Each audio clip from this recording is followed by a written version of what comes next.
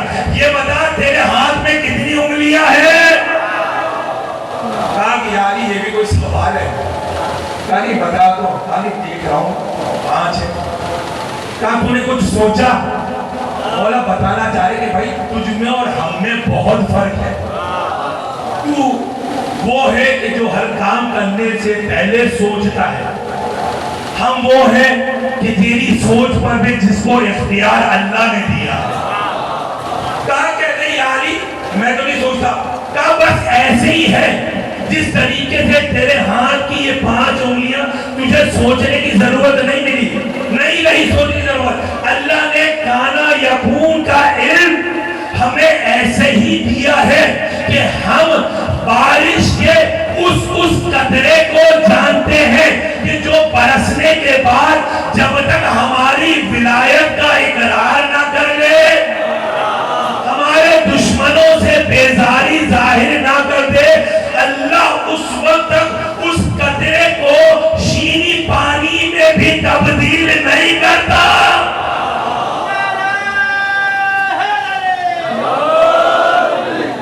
یہ ہے تیسرا معنی کہ جو ہمارا عقیدہ ہے, جس عقیدے کے تحت ہم ولایت علی کو مانتے ہیں, اور یہی عقیدہ ہمیں ہر مقام پر مددگار بنتا ہے کہ جسے اللہ نے ولی بنایا ہو وہ اپنے موالیان کو کبھی تنہا نہیں چھوڑتا.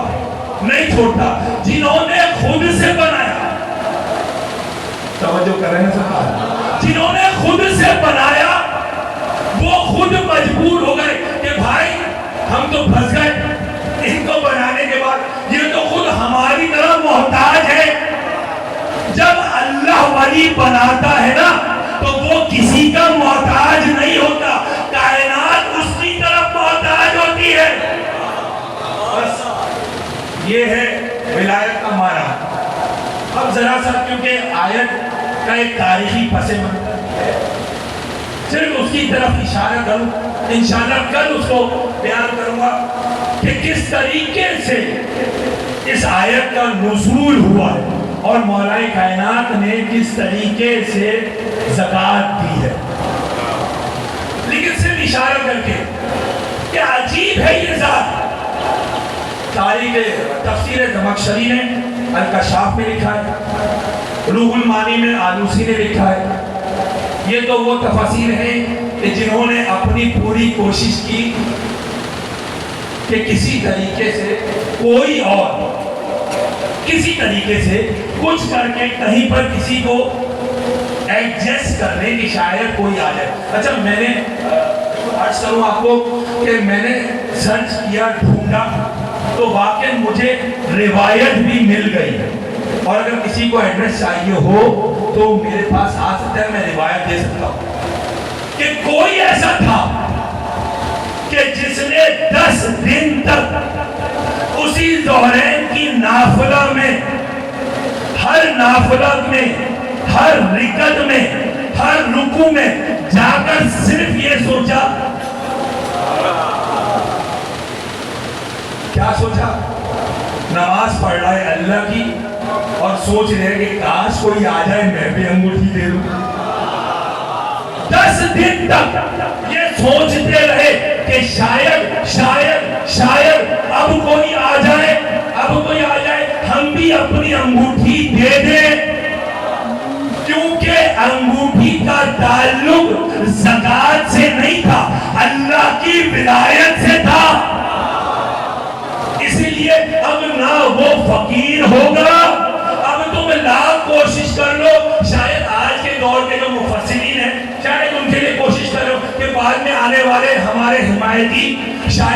شرمندہ ہو کہ بھائی ہمارے بزرگ کیا کر کے چلے گئے، ہم پوری زندگی کوشش کر رہے ہیں ان کو صحیح کر دیں. انہوں نے کام ایسے کیے ہیں کہ ہم لاکھ کوشش کے باوجود ان کو صحیح نہیں کر پا رہے. اسی وجہ سے روایت ملتی ہے کہ 10 دن تک کوشش کرتے رہے. 10 دن تک. اب میں سوال کروں کہ 10 دن میں کوشش کر رہے ہو، 10 دن تک بعد میں کوشش کر رہے ہو، پہلے کیوں نہیں خیال آیا صرف یہی موقع نہیں تھا؟ اس فقیر نے، اس سائل نے ایک بار نہیں 3 بار صدا لگائی. انشاءاللہ کل اس کو تفصیل سے بیان 3 بار صدا لگائی ہے. اچھا مجھے بتائیے، کیا رسول نے صرف آئے ولایت کے موقع پر اللہ نے اپنے فقیر کو 3 بار صدا لگائی؟ نہیں، ہر مقام پر دعوت ذوالعشیرہ سے لے کر غدیر خم کے مقام سے پہلے تک، غدیر خم میں نہیں، وہاں تو بالکل امضا کرنا نہیں، اس سے پہلے تک سب کو موقع دیا. دعوت ذوالعشیرہ میں موقع دیا کہ اگر واقعاً سچے ہو تو آ جاؤ میرے ساتھ. کہا نہیں، اب یہ تو پہلی دعوت ہے نا، اس میں ہم کیسے پہچانتے؟ اچھا نہیں پہچانا، کوئی بات نہیں، خیبر میں تو موقع دیا تھا بھائی، وہیں پر مان جاتے. 1 دن نہیں، 2 دن نہیں، 3 دن نہیں، کئی دنوں تک رسول. اچھا خیبر کے لیے نہیں تھا یہ سب، خیبر کے لیے نہیں تھا، تمہیں آزما رہے تھے کہ بعد میں یہ نہ کہو کہ شاید رسول ہمیں موقع دیتے تو ہم بھی آگے بڑھ کر اپنے کردار کو ظاہر کرتے. رسول نے ہر مقام پر موقع دیا ہے لیکن کوئی بھی آگے نہیں بڑھا. اس لیے نہیں بڑھا کیونکہ اسے تو قرب الہی کی ضرورت ہی نہیں تھی، وہ تو دنیاوی حکومت چاہتا تھا جو پہلے سے قرب الہی پر موجود تھا، ہر مقام پہ کھڑا ہو جاتا تھا. بس عزیزوں، مولا کائنات کے چاہنے والوں، یقین کیجئے یہ ولایت امیر المومنین کائنات کی سب سے بڑی نعمت ہے. الیوم اکملت لکم دینکم واتممت علیکم نعمتی. کائنات کی، اگر یہ جملہ جو میں نے ادا کیا کہ سب سے بڑی، شاید یہ بھی صحیح نہ ہو اس مقام کے دوار سے کہ کائنات کی نعمت ہی یہی ہے. دنیا میں جو کچھ بھی آ رہا ہے وہ اسی کے صدقے سے آ رہا ہے. اور مبارکباد ہے ان مومنین کے لیے کہ جن کے دلوں میں اس ولایت کا چراغ منور ہے. میں نے پہلے بھی بیان کیا تھا کہ یقین مانیے ہمیں اس کا احساس نہیں ہے کہ اللہ نے کون سی نعمت ہمیں دی. یہ ولایت آل محمد کہ جس کا شمار کسی نعمت میں ہے ہی نہیں، نعمتوں سے افضل نعمت ہے جو ہمارے پاس ہے. یہ ہمارے طہارت کی گواہی دے رہی ہے، ہمارے اجداد کی طہارت کی گواہی دے رہی ہے. جہاں تک ممکن ہو سکے اس کی حفاظت کریں کیونکہ دشمن اور کسی چیز کو آپ سے نہیں لے گا. پتہ ہے دشمن کیا کام کرے گا؟ اور آج کل کی رات کہا کہ یہ لمحہ فکریہ ہے اور میری ذمہ داری ہے اس لیے اس کو بیان کر رہا ہوں. کہا کہ ہم علی کو ان کے دلوں سے تو نہیں نکال سکتے، علی کی محبت کو ممکن ہی نہیں ہے، یہ تو ان کی طہارت کی گواہی ہے، ان کے دلوں سے نہیں نکال سکتے. اچھا پھر کیا کریں؟ کچھ ایسا کرو کہ علی کی تعلیمات ان کے دل سے نکل جائے. اس لیے آج تیسری مجلس میں اور جسارت کے ساتھ، ناراض نہیں ہوئیے گا، صرف ایک درخواست کروں گا کہ جہاں تک ممکن ہو سکے اپنی اولاد کو، اپنے بچوں کو کم از کم قرآن کی وہ آیات ضرور بتائیں کہ جس سے ولایت امیر المومنین ثابت ہوگی. یقین کریں یہ جناب سیدہ کا حق ہے ہماری گردنوں پر.